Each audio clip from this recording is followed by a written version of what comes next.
Hello everyone, welcome to my YouTube channel again. तो जैसे कि लास्ट सीरीज तक हम लोग मैप वर्क कर रहे थे, तो हम लोग अभी भी मैप वर्क करेंगे आगे। बट अभी जो है मैंने लास्ट 10th की हिस्ट्री स्टार्ट की है और आज मैं फर्स्ट चैप्टर के बारे में इस वीडियो में डिस्कस करूँगी। तो चलिए शुरू करते हैं। यहाँ पे जो पहला चैप्टर है क्लास 10th हिस्ट्री का, वो है आपका the rise of nationalism in Europe. यानी जो जो भी यूरोप कॉन्टिनेंट का एरिया है, वहाँ पे कैसे नेशनलिज्म आपका राइज होता है, कैसे वहाँ पे लोगों के मन में नेशनलिज्म की फीलिंग एक तरीके से जागृत होती है, यानी राइज होती है, आप बोल सकते हो। नेशनलिज्म क्या होता है? नेशनलिज्म मतलब एक तरीके से आप बोल सकते हो लव फॉर योर कंट्री। यानी आपके मन में हर चीज़ से पहले अगर आप अपनी कंट्री के बारे में सोचते हो, क्योंकि आपको आपकी कंट्री से प्यार है, आप उसकी केयर करना चाहते हो, सो दैट इज़ नेशनलिज्म। तो यही चीज़ हम देखेंगे कि यूरोप में नेशनलिज्म की जो फीलिंग है लोगों के मन में, वो कैसे राइज हुई है, क्या इंसिडेंट्स रहे थे। देखते हैं। सबसे पहले यहाँ पे हमको एक पिक्चर दिखाई हुई है। यहाँ पर इस पिक्चर में बहुत सारी चीज़ें एक तरीके से शो की गई हैं। आप देख सकते हो इस पिक्चर को, और इस पिक्चर को, इस प्रिंट को इवन किसने यहाँ पर बनाया हुआ है, प्रिपेयर किया हुआ है, उसका नाम कभी कभी पूछ लिया जाता है, क्योंकि अभी जो क्लास 10th है ना, इसमें तो पिक्चर्स भी आती हैं। ठीक है। तो ये जो है, इस पिक्चर को यहाँ पे एक फ्रेंच आर्टिस्ट है, बोल सकते हो आप, एक फ्रेंच आर्टिस्ट हैं, फ्रेडरिक सोरियू। फ्रेडरिक सोरियू 1848 में उनके द्वारा ये यहाँ पर प्रिपेयर किया गया था। और यहाँ पे एक तरीके से द पैक्ट बिटवीन नेशंस दिखाया गया है, कि नेशंस के बीच में एक तरीके से समझौता हो रहा है। और dream of world wide democratic and social Republic को ये शो करता है कि वर्ल्ड वाइड जो डेमोक्रेटिक और जो सोशल रिपब्लिक का ड्रीम है, वो किस तरीके से दिखेगा। तो यहाँ पर ये पिक्चर्स हैं जिसमें बहुत सारी चीज़ें डेपिक्ट हुई हैं, जैसे कि आप देख सकते हो। यहाँ पे एक तरीके से अगर मैं बोलूँ, ये जो पिक्चर है ये वाली, ठीक है, यहाँ पे एक तरीके से जो एब्सोल्यूटिस्ट होते हैं, क्रूल, एक तरीके से मुनार्क होते हैं, है ना। और मतलब जहाँ पे एक निर्कुंश क्रूल राजा होता है और वही सारी चीज़ें चलाता है, उसको कोई अच्छाई बुराई किसी की नहीं दिखती है, सिर्फ अपना अच्छा उसे दिखता है। इस तरीके के गवर्नमेंट का यहाँ पे एक तरीके से टुकड़े पड़े हुए हैं, ये यहाँ पर दिखाया गया है। यहाँ पे बहुत सारी कंट्रीज़ के लोग, यहाँ पे बहुत सारे कंट्रीज़ के लोग लिबर्टी चाहते हैं, फ्री चाहते हैं, फ्री होना चाहते हैं, नेशन स्टेट बनना चाहते हैं। और ये एक स्टैचू ऑफ लिबर्टी है, जिनको ये सारे लोग होमिज, एक रेस्पेक्ट देते हुए क्रॉस हो रहे हैं। उसके बाद इस पिक्चर में सबसे ऊपर अगर आप देखेंगे तो बहुत सारे आपके अलग अलग तरीके के गॉड्स हैं, क्रिश्चियनिटी से रिलेटेड हैं, एंजल्स हैं, आपके बहुत सारे लोग हैं जो सब मिलकर ये सारी चीज़ें देख रहे हैं नीचे। ठीक है। तो ये कुछ इस तरीके की पिक्चर में यहाँ पर शो हुआ है। अभी नेक्स्ट हम रीड कर लेते हैं थोड़ा, क्या चीज़ है कैसे करके। तो यहाँ पे लिखा हुआ है, इन 1848, इन 1848 फ्रेडरिक सोरियू, फ्रेंच आर्टिस्ट। अच्छा, इस बात को ध्यान रखना कि जो फ्रेडरिक सोरियू है वो एक फ्रेंच आर्टिस्ट है। ठीक है, फ्रेंच फ्रांस के लोगों को बोला जाता है। Prepared a series of 4 print visualising his dream of a world made up of democratic and social republics. यानी यहाँ पे वो एक ऐसा प्रिंट, एक ऐसी सीरीज ऑफ 4 प्रिंट्स की विजुअलाइज करता है, इमेजिन करता है, विजुअलाइज को आप इमेजिन करता है बोल सकते हो। एक ऐसा ड्रीम ऑफ वर्ल्ड वो इमेजिन करता है जिसमें वो बताता है कि जो एक वर्ल्ड है वो डेमोक्रेटिक होना चाहिए, सोशल रिपब्लिक होना चाहिए, है ना, गणतंत्र होना चाहिए, लोकतंत्र वहाँ पर होना चाहिए। ऐसा कुछ उसने अपनी सीरीज के लिए बोला। अभी फर्स्ट प्रिंट यहाँ पे क्या शो कर रहा है, यहाँ पे the first print of the series shows the peoples of Europe and America. तो ये यहाँ पे एक ये जो है फर्स्ट प्रिंट दिखाया गया है फिगर 1 में। तो वहाँ पे क्या शो हो रहा है कि जो लोग हैं यूरोप एंड अमेरिका के, main women of all ages and social classes marching in a long train. तो एक तरीके से जो ये मार्चिंग हो रही है इन लोगों की एक लंबी बिल्कुल कतार से लगाई हुई है, उसको उन्होंने marching in a long train बोला हुआ है। और एक तरीके से offering homage to the Statue of Liberty, और जो स्टैचू ऑफ लिबर्टी भी मैंने आपको दिखाई थी उसको ये होमेज होमेज यानी रेस्पेक्ट जो है वहां पर क्या कर रहे हैं, ऑफर कर रहे हैं। ठीक है। As you would recall, artist of the time, the French Revolution personified liberty as a female figure। अच्छा, अगर आपको उस टाइम की ऐसे चीज़ें पता है तो उस टाइम पे जिस टाइम पे चीज़ें हो रही हैं वहाँ पे जो लोग थे, आर्टिस्ट थे उस टाइम के, वो किसी भी लिबर्टी को, ठीक है, एक फीमेल फिगर की तरह पर्सोनिफाई करते थे। Here you can recognise the torch of enlightenment she bears in one hand. अच्छा, आप देख सकते हो इस स्टैचू ऑफ लिबर्टी में कि एक हाथ में उनके पास टॉर्च ऑफ एनलाइटमेंट है कि सबको दिखाने के लिए ज्ञान का प्रकाश, और एक हाथ में उनके चार्टर्स हैं जो मैन लोगों के लिए हैं कि क्या किस तरीके से लोगों को रहना चाहिए। ठीक है। तो यहाँ पे टॉर्च ऑफ एनलाइटमेंट, एनलाइटमेंट यानी ज्ञान। ठीक है। She bears in one hand and the charter of rights of man in the other. और दूसरे हाथ में उनके चार्टर चार्टर है, रूल है राइट्स ऑफ मैन का कि क्या क्या हम लोग कर सकते हैं, क्या नहीं कर सकते। ठीक है। On the earth, in the foreground of image, lie the shattered remains of symbols of absolutist institutions। अब आप देखोगे अभी जो पिक्चर है, फिगर है, उसमें सबसे आगे जो मैंने आपको ऑलरेडी बता दिया है, वहाँ पे जो एब्सोल्यूटिस्ट इंस्टीट्यूशंस थे। एब्सोल्यूटिस्ट इंस्टीट्यूशंस क्या होते हैं, ये यहाँ पे देखिए, थोड़ा सा यहाँ पे दिया हुआ है कि literally a government or system of rule that has no restraint on the power exercised. यानी एक ऐसी गवर्नमेंट, एक ऐसा सिस्टम ऑफ रूल जिसका कोई कंट्रोल जो है किस उस पे किसी का कंट्रोल नहीं है। ठीक है ना। तो एक ऐसी गवर्नमेंट है जो कुछ भी कर सकती है, उसको कुछ नहीं लोगों का ख्याल है, इस तरीके से कुछ ऐसी गवर्नमेंट है। ठीक। अगर हिस्ट्री के टर्म में देखें तो it refers to a form of monarchical government. तो ये होता है एब्सोल्यूटिस्ट। तो यहाँ पे वही बताया गया कि जो फिगर में सबसे आगे है ना, फोरग्राउंड में, वहाँ पे एब्सोल्यूटिस्ट इंस्टीट्यूशंस के एक तरीके से टुकड़े पड़े हुए हैं, शैटर्ड यानी बिखरे हुए हैं, शैटर्ड यानी बिखरे हुए हैं। इन सोरियूज यूटोपियन विजन, यूटोपियन विजन होता है जब आप एक ऐसी सोसाइटी जिसे आप इमेजिन कर रहे हो कि ये ऐसी होनी चाहिए। ठीक है ना। ये चीज़ हुई नहीं है। यूटोपियन का मतलब है कि बस आप इमेजिन कर रहे हो। तो the peoples of the world are grouped as distinct nation. तो सोरियो ने अपने इस विजन में दिखाया कि जो लोग हैं दुनिया के, वो एक ग्रुप हो गए हैं, ग्रुप्ड हो गए हैं ए नेशन की तरह, and identified through their flags and national costumes. और आप उन लोगों को उनके फ्लैग्स और उनके कॉस्ट्यूम के थ्रू पहचान सकते हो। लीडिंग द प्रोसेशन, प्रोसेशन यानी एक लाइन जो बहुत स्लोली स्लोली आगे बढ़ रही है।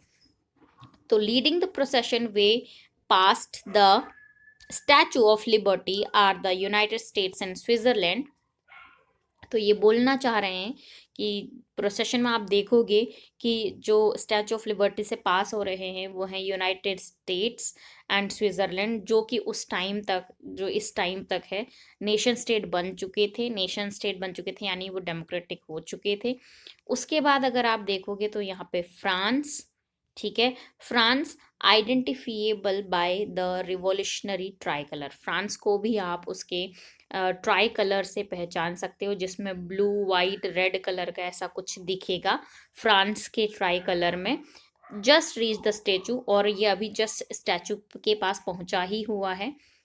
उसके बाद अमेरिका एंड स्विट्जरलैंड के बाद शी इज़ फॉलो। अच्छा, यहाँ पे शी जो है वो क्रान जो फ्रांस है उस कंट्री के लिए बोला गया है।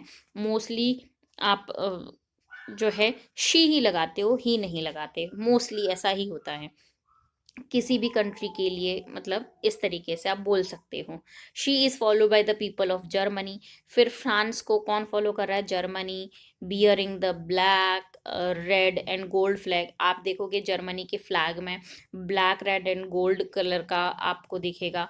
Interestingly, at the time when Sorrieu created this image the German peoples did not yet exist as a united nation. अच्छा, ये यहाँ पर एक इंटरेस्टिंग आपको दिखेगा कि अभी सब लोग होमेज तो यहाँ पर दे रहे हैं स्टैचू ऑफ लिबर्टी को, बट इस टाइम तक जब ये सोरियो ने क्रिएट की है पिक्चर, जर्मन पीपल खुद यूनाइटेड नहीं थे। यानी जर्मन पीपल, जर्मन, सबको जर्मन बोलनी आती थी, बट सब अलग अलग बिखरे हुए थे। उनकी खुद जो जर्मन पीपल की जो कंट्री है वो अलग अलग बिखरी हुई थी।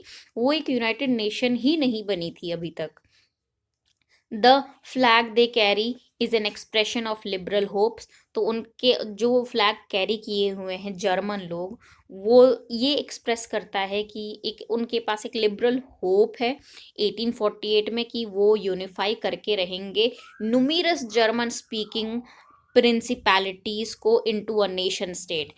उनका ये होप है, यहाँ पे जो शो किया हुआ है कि हम लोग यूनिफाई होंगे, अलग अलग जो जर्मन स्पीकिंग प्रिंसिपैलिटीज़ है वो यूनिफाई होंगी और एक नेशन स्टेट बनाएंगी जिसमें एक डेमोक्रेटिक होगी कंट्री और वहाँ पे एक कॉन्स्टिट्यूशन भी होगा। Following the German people are the people of Austria.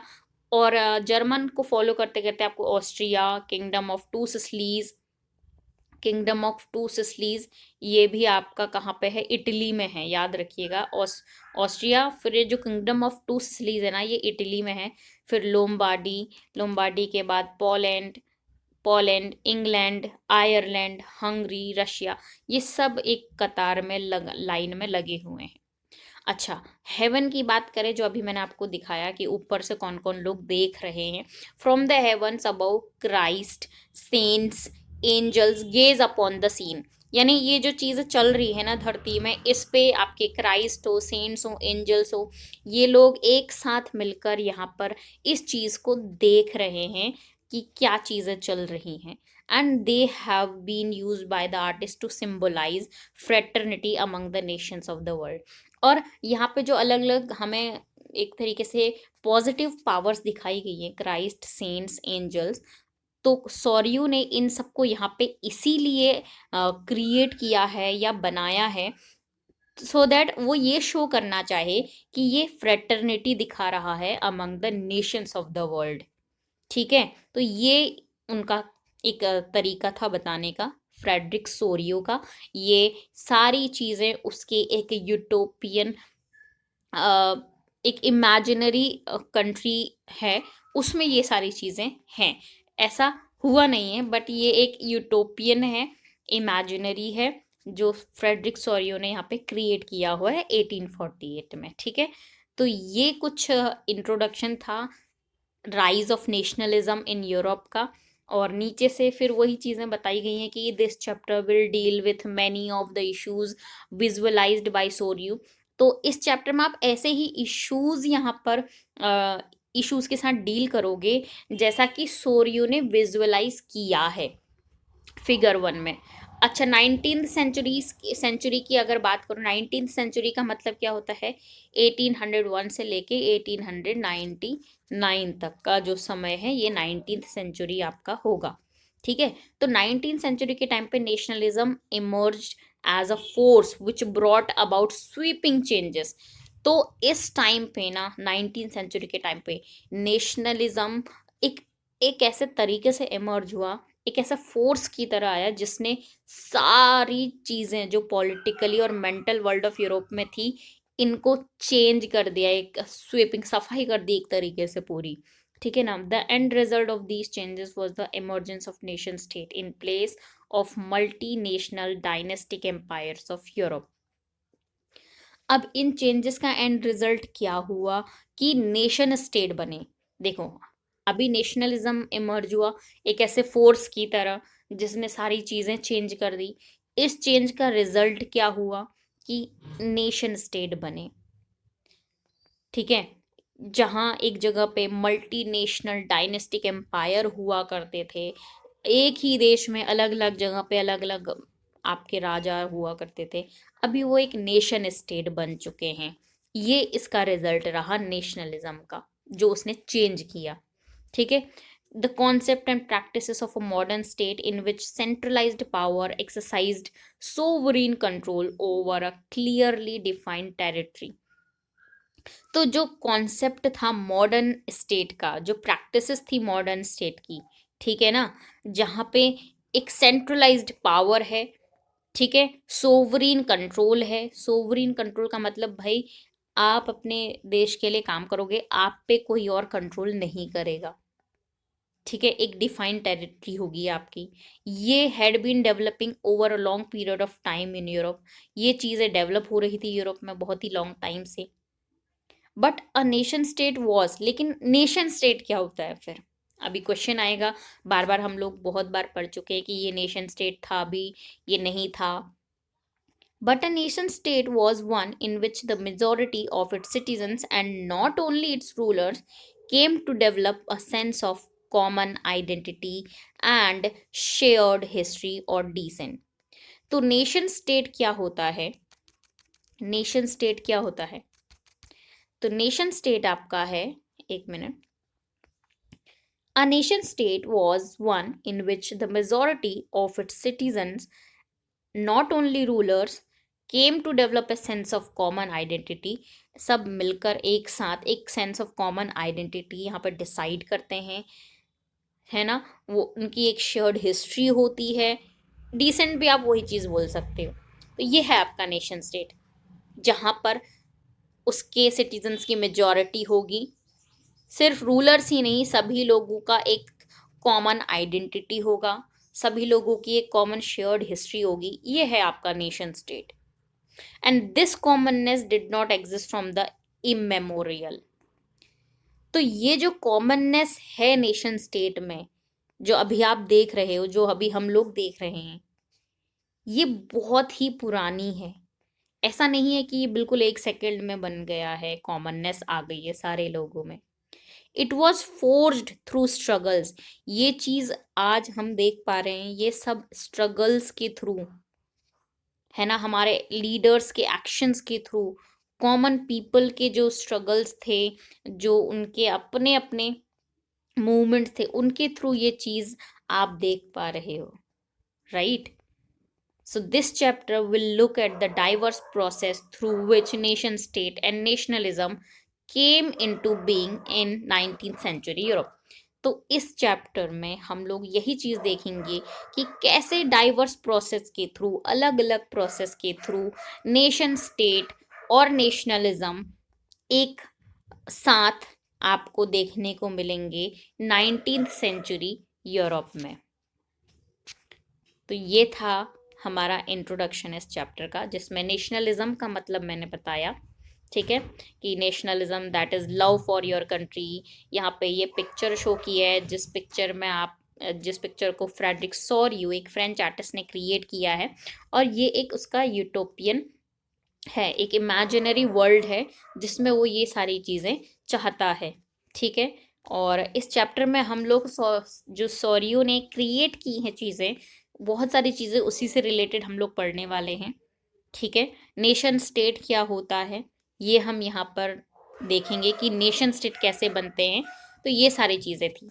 तो नेक्स्ट वीडियो में हम लोग ये पहला टॉपिक पढ़ेंगे, द फ्रेंच रिवॉल्यूशन करके यहाँ पर होगा, the French revolution and the idea of the nation. यानी सबसे पहले ऑब्वियसली जो रिवॉल्यूशन स्टार्ट हुआ था, जो एक क्रांति आई थी एक सडन अचानक लोगों में, कि ठीक है हमें ये चीज़ें करनी है, अचानक जो एक गुस्सा था, ठीक है ना, वो फ्रांस में आया था, जिसको हमने फ्रेंच रिवॉल्यूशन नेम दिया है। तो ये फ्रेंच रिवॉल्यूशन कैसे हुआ, कैसे नाम आया, और लोगों में ये आइडिया ऑफ नेशन वाली बातें कैसे आने लगी, ये हम देखेंगे, ठीक।